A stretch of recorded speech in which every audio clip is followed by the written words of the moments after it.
بسم الله الرحمن الرحيم وما منعهم أن تقبل منهم نفقاتهم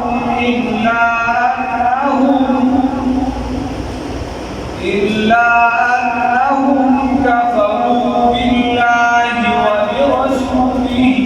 ولا يأتون الصلاة إلا وهم كسالى ولا ينفقون إلا وهم كارهون صدقت يا رب العالمين.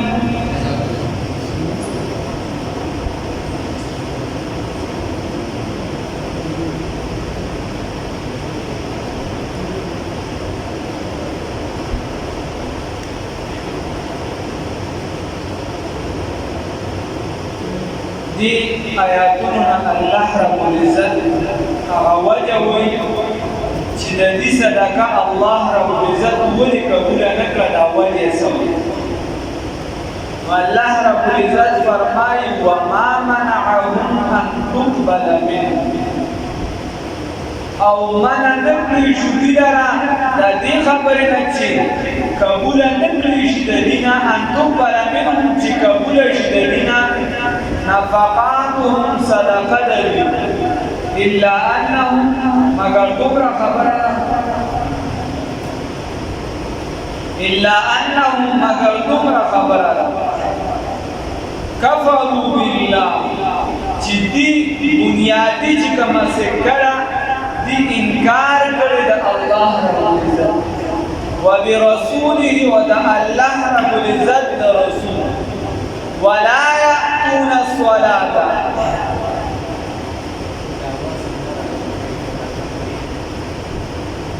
ولا يأتون الصلاة او دین رازمون در الا وهم کسالا مگر بداسی حالت کی چیزی سستی کئی پدی منسی لٹوالی کئی ولا ينفقون او دی صدقه نکوی الا وهم کارهون مگر دی لغا صدقه دا بدگرون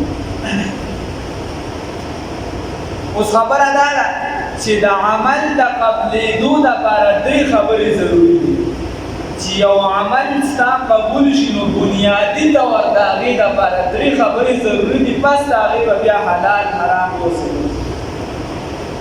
رنبانه بنیادی خبرداره چې دا کی ایمان و ایماندار چې کوم کس ایمان والا نه او د الله سره شریک ګرځي یا تحریم یا نور څه نو د صدقه د الله ته قبول نه ده دې اصل دنیاي اعتبار سره ما تاسو ته مخکې پای کې فرق ویل چې خدای به درکې مول کی نوم به اوچت وي ځکه دنیا کې د دنیا کار چې دی دا په ظاهري مهنت باندې او د آخرت په اعتبار سره چې څومره د خیر ښېګړې کارونه وکړي دغه عمل الله رب العزت ته قبول نه دی. دویم نمبر خبره چې په دې عمل کې اخلاص وي چې عمل کې د اخلاص نه وي نو بیا الله رب العزت ته ستا د عمل دا قبول نه دی. او دریم نمبر خبره چې د عمل کې اتباع د نبی کریم صلی الله علیه وسلم وي که چېرته ته خیرات کې خدا خیرات د نبی کریم صلی الله علیه وسلم د راوړل شوي دین خلاف د هغې طریقې خلاف دي هغه چې کومه ښودنه کړي د هغې خلاف دي ته مونځ کې مثال په طور یو کس ولاړ یا د سهار مانځه باره کې م راځي او د زیګر مانځه باره کې م راځي د هغې نه پس ولاړ و نه پرېږدو نو علي رضی الله تعالی عنه ورته وایي نفل مه کوه هغه بیا لګیا نو علي رضی الله تعالی عنه دې په سټ ګزار وباسه مسجد نو هغه ورته وایي آیا خدای به ما په دې راټینګوي چې زه نفل کوم زه مونځ کوم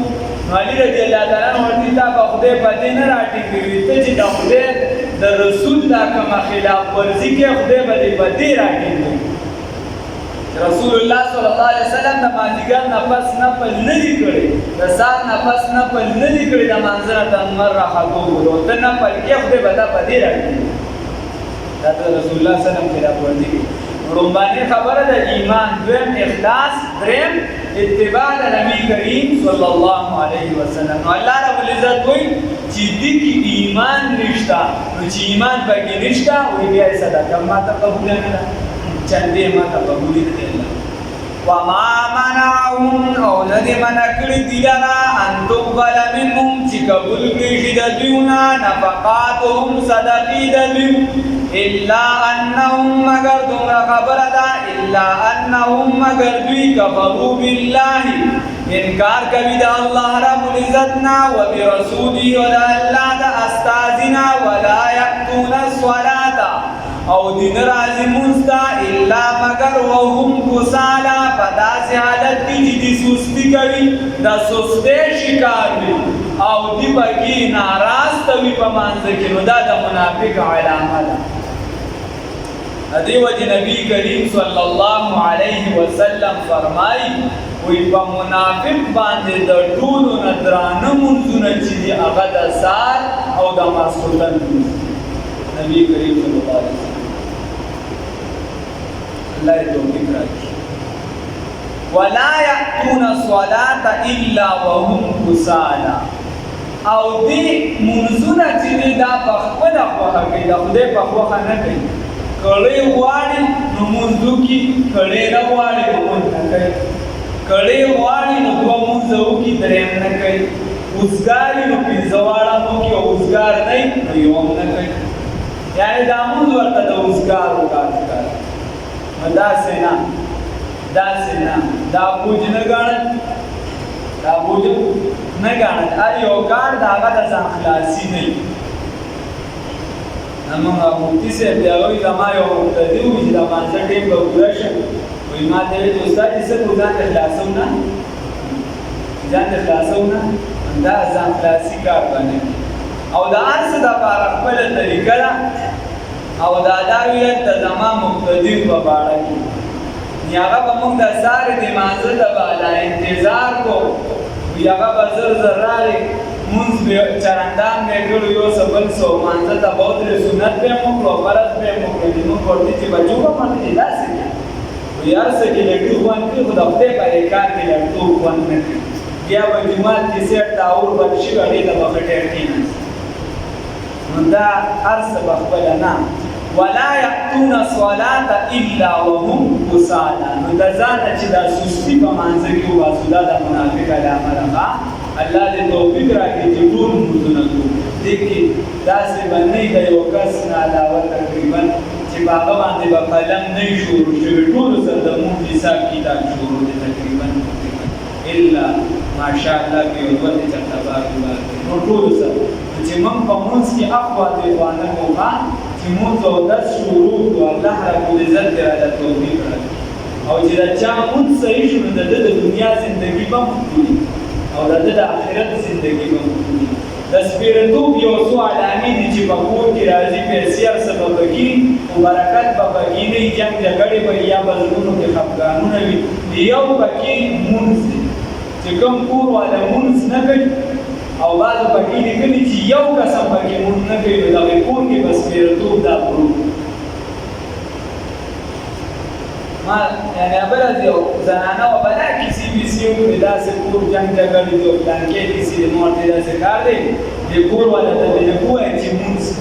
یو کس پکې مونځ نه کوي ورته وایي چې د پلانکي دې کار وشو د پلانکي دې دا وشو د پلانکي دا ورته وایي چې مونځ او بل پکې د سپېرتوب یوه دا چې دا نوکان وي بې ځایه ورته کور کې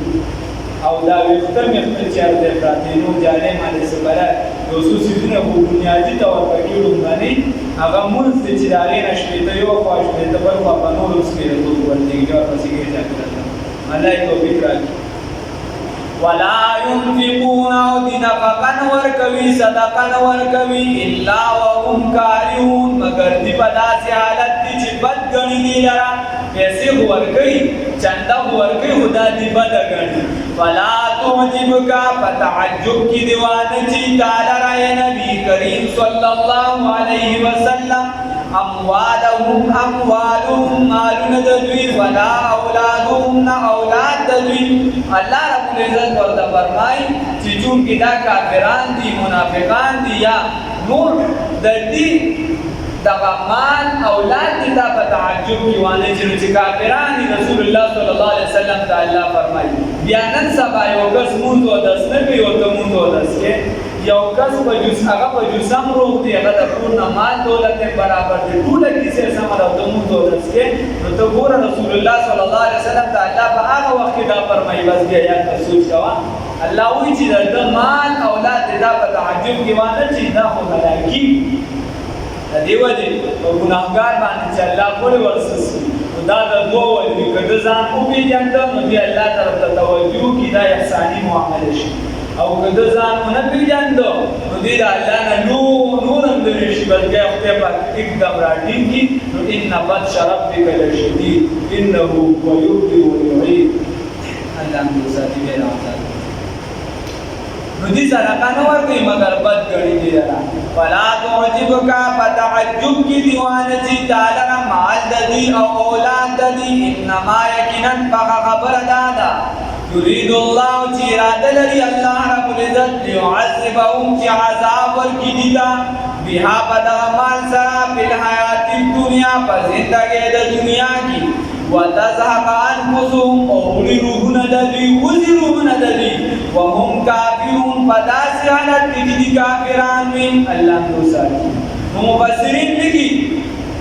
چې د دنیا عذاب سره نو د دنیا عذاب خو یو دانه چې الله رب العزت د دوی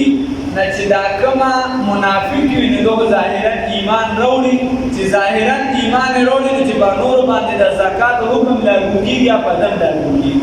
نو ډیر بوج غړي دا زکات په ځان باندې دغه دا نه وایي چې دا زکات ورکړي خو دې بیا دا زکات د مجبورۍ نه ورکړي کنه ورکړي نو ته وایي خو زکات نه انکار کفر دی یا وکړه کافر خلک ورته صبر کوي ته بیا کافر نو دې ځان ایماندار غړي نو د دې وجې دې دا پیسې ورکړي دا په د باندې یو عذاب دې سزا او بل پکې دا چې د بعضو منافقینو بچی چې دي لکه دا عبد الله بن ابي یا وغیرہ نو دا غي بچی سوچا مسلمانان مضبوط او د اسلام لپاره لوی قرباني ورکړي نو د دې دا بچی په ورته فجن خای چې ته اسلام سره ټوګه ډکاري دي او دا دوی د مضبوط مسلمان دي نو دی باندې دا د دې لپاره په دنیا کې یو سزا دا د دې لپاره په دنیا کې یو سزا الله و چې په دې سره ولته سوال کوم سزا او وتزهق انفسهم او ورم د دې روحونه وتزهق او وباسم انفسهم روحونه دي او وباسم شي روحونه دي وهم کافرون په داسې حالت کې چې دی په حالت د کفر کې الله وایي دین د زدامان ارس زیاتوم په دې تعجب مکوا او چې کله ولا د مرګ پرشتہ راشي دی په داسې حالت کې چې دی باندې کفر وي نو دا ولا څه پیدا ورته الله دې دای حالت ويحلفون بالله وتقسمون قريبا الله رب العزت باندې انهم يقينا منكم استاذون دي وما هم منكم ودين استاذون ولكنهم لكن قوم داسقون يفرقون جدا فرق يفرقون جدا درکوب دي یریدون کې قوم دي ها الله رب العزت دوی استاذون نه دي دا یریدون کې قوم دي او توحید سره بل توحید سره لو الله وسوي لو يجدون كجتهم مندلوي ملجان زيدا نجان او مغارات يا غارون را او مدخلا يا زيدا اداخلوا لولوا ندبا توشي يربشي واپس بشي اليه هغه طرف ته هغه جانب ته وهم يجمعون او دی پدې زه طرف ته پدې زه سره هغه طرف ته ورتون کړي یا پمنډه سره ورتون کړي دی بیا چې دې رتا سر په ظاهرا کړي منوي بودی ته اوس لا د نجات نه ملي په لار ورسره ومنهم وبعض الذين من حغسوك يلمزوك چې الزام لګوي په دا باندې نو یو دې بل کافر مراد او صالحا رسول الله صلی الله علیه وسلم ورته وی ساده مال چې دومره زکات ساده مال دومره زکات دې ورته چې هو دا زکات خو ډېر زیات شي زه خو دا نشم ورکولی نو آیات را نازل شو زکات په هغه باندې بند شو هغه بیا ابوبکر صاحب د ابوبکر صاحب رسول الله صلی الله علیه وسلم زکات نه دی اخیستی زه نشم اخیستی هغه نه دی اخیستی زه نشم اخیستی بیا یو عمر صاحب درو او بیا عثمان صاحب غالبا په هغه دور کې بیا دی وفات شوي نو هر چې ایمان دی راځي نو پای کې ابن کثیر کې مشهور اقوال د استاد محترم مفتی اعظم پاکستان مفتی ضروريان صاحب دامت برکات منعالیه فرمایي چې پای کې دواړه راځي چې دی مؤمنو او ګنا او کنا منافق بعد چې مؤمنو او صح ګناګار زکات په اړه بعد چې نه دی منافق دواړه اقوال دي او زکات بیا قبول نشي اخره پورې په دغه حالت کې وفات شي نو د دې نه دا خبره معلومه شوه چې صدقه خیرات هر عمل د نیکه دا په خپل وخت باندې کول پکاري کا خو دې خواشه د نبی باندې ومنهم بعض دوینا او بل دا چې یو کافر پر رسول الله صلی الله علیه وسلم اعتراض او ماده صدقه راغلو او رسول الله صلی الله علیه وسلم ته وی تا چې دینو انتا انسان کو نه کداغه خبره ده ومنهم بعض دوینا من هدی المذک چې الزام لګوي پتا باندې په صدقات ببارد صدقاتو کی وصدقاتو کی فإنه تنو سلاوي بچرته ورکړي شي دي کافر دا من هذا دي صدقینا رضون دي رضا کی و دي رضا شي دي خوشاله شي و ان لم يعطوا او بچرته ورکړي شي من هذا دینا اذاهم يسقطون نبدي اچانک ناراض شي خپشي ولو انهم بچرته دوی رضو رضا شي اسی چې ورکړو په دې باندې الله دې رضا شي ما هغه ساعتهم الله چې ورکړي دی الله رب العزت دا ورسول او استاد دی الله تعالی او پیغمبر صلی الله علیه وسلم وقالوا وينذ حسبنا الله کافر الله تعالی زمون د بارا سيؤتين الله نظر دې چې ورکړي دی الله تعالی من فضله رب الفضل ورسول دقبل فضلنا ورسوله رسول الله تعالى إنا إلى الله یقینا دا امن دا الله رب العزت جانب دا چې دا ویلې چې کافر الله رب العزت دا ازمن دا پارا او موږ چې دا الله رب العزت طرف دا ورتون کیو الله رب العزت وای دا مانس کې باقي خبره دارا چې موږ ول د خپل فضل نه ورکړي سيؤتين الله زرد چې ورکړي الله رب العزت من فضله د خپل فضل نه ورسوله ورسول الله تعالی إنا إلى الله یقینا الله رب العزت وای چې ویلې دې بشکه چې موږ د الله رب العزت طرف ته رجوع کوون کی راغبون رجوع کوون کی اوس الله رب العزت مصارف د زکات وی چې د زکات بچا چاله ورکړي نو الله انما یقینا خبره دا الصدقات دا صدقات للفقراء د غریبانو د پاره دي د فقراء د پاره دي والمساکین د مساکین د پاره دي والعاملین علیها وهغه څوک چې مقرر کړی شي د دې پر غونډول باندې والمؤلفه قلوبهم وهغه د چا چې الفت پیدا شي په زړونو د دیو کې وفر قالو بعد دولو د غلامانو کی والغارمین هغه چاله چې ګرځي وي پیسو وفي سبيل الله او بلا د الله تعالی کی وابن السبيل او مسافر ده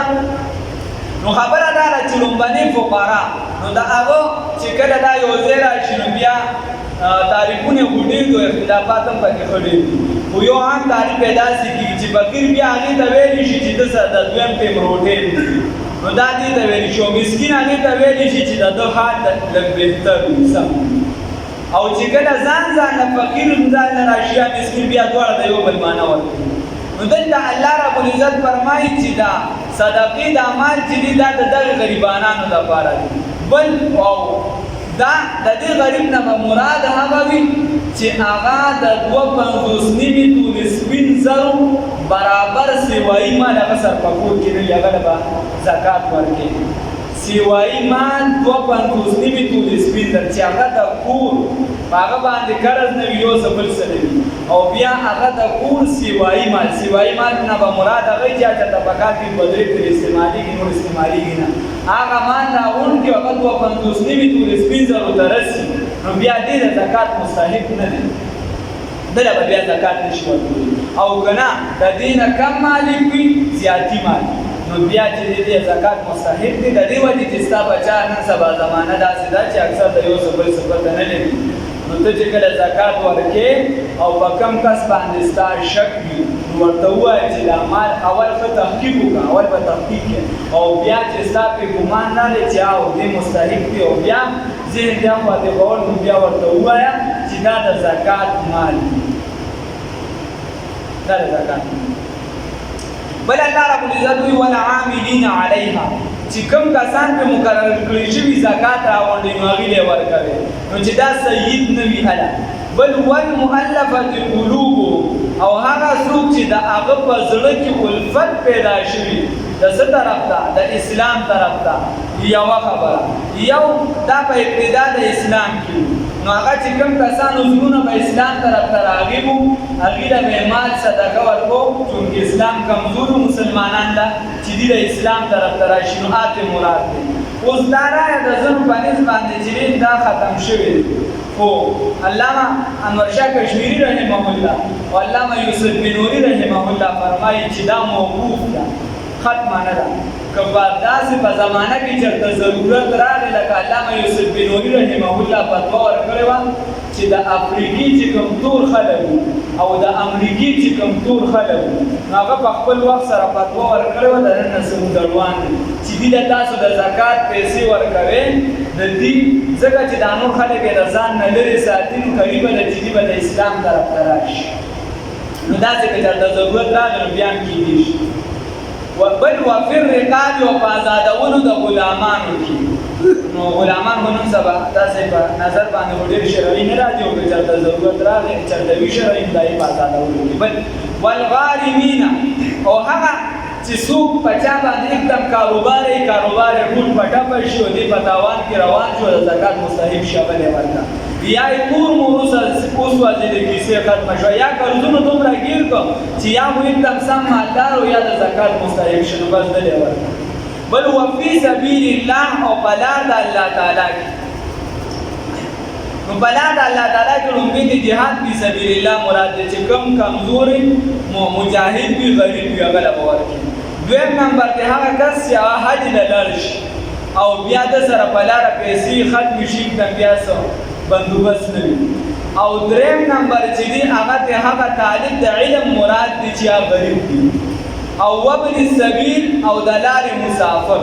نو د دې نه هغه کس مراد دی چې یو هو یا د لارې مسافر بالکل غریب دی یا په کلي کې دی ښه مالداره دی خو एकदम د ده مال چې دی ډاکوان و بل څه وشو او رابطه د ده خپلې علاقې سره نه کېږي پیسې د پسې نه رسي ډایرکټ نو دله ورکړل شي فرید وطن دا فریضه ده بل ورسره په حدیثو کې راځي رسول الله صلی الله علیه وسلم فرمایي چې زما په خاندان باندې چونکې زکات د مال خیري د دې سره د انسان د مال او د ده نه بلاګانې یو څه بل څه ختمېږي وغیره نو دا زما خاندان باندې حرامې دي دې نه شي په دې باندې صدقه د زکات چې دا حرام دي او آل رسول الله صلی الله علیه وسلم چې دا پنځه خاندان دي یو دا اعوان چې ځان ته وایي دلته پاکستان کې نو که چېرته په حقیقت کې دې ځان منسوب کوي اون ابن علي رضی الله تعالی عنه پسې نو که په حقیقت کې د هغه بچي او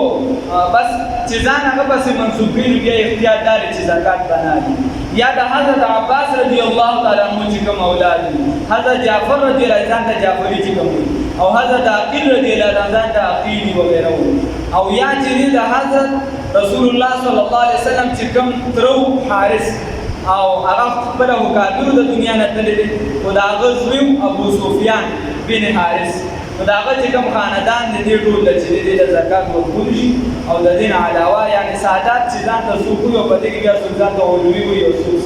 سوی دې د زکات ورکول نشي ورکول او نور ټول د بیا چې دا کوم چې قرآن کې ذکر شي د دې علاوه نور خلک له ورکول چې مستحیل وي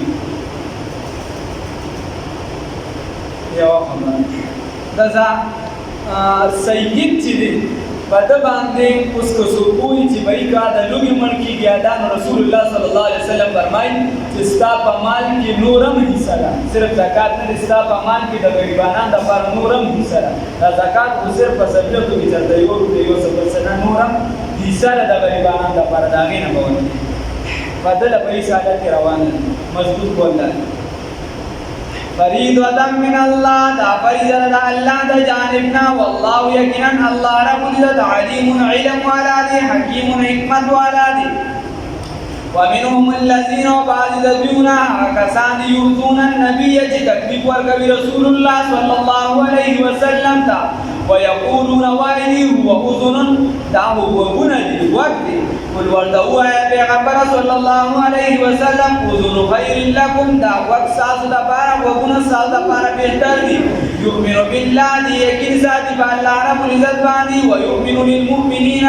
او دي يكين ذاتي دا مؤمنان دبارا ورحمة او دا رحمت بي للذين دا كسان دبارا آمنوا چی ایمان راوړي منکم ساسنا والذین کسان یؤذون چی ایذا ورکوي تکلیف ورکوي رسول الله استاد الله تعالی دا لهم د دې لپاره عذاب علیم عذاب دردناک دي خبردار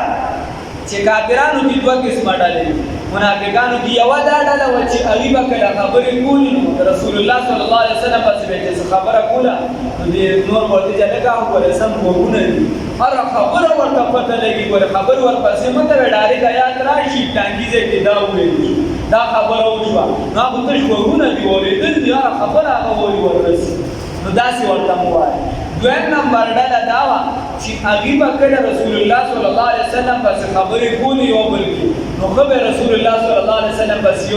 یو څه بل څه وي چې چا ورته چې مه وایه وایي صحیح رسول الله صلی الله علیه وسلم خو ته ژغورېدونکي دي چې چا ورته څه ووایه هغه مني چې ته ورته ووایې چې زه نیک یم نو ستا دا خبره مني ته ورته ووایې چې زه زکات ته نه جهاد ته نه ځم زما مور بیماره ده هم مني چې څه دې ورته ووایې هغه مني بس هغه ته ژغورېدونکي ته ژغورونه دي بس ته ژغورې نو دا خبرې مې کولې الله رب العزت فرمایي چې داسې قسمه خبرې دا د پیغمبر متعلق دا کفر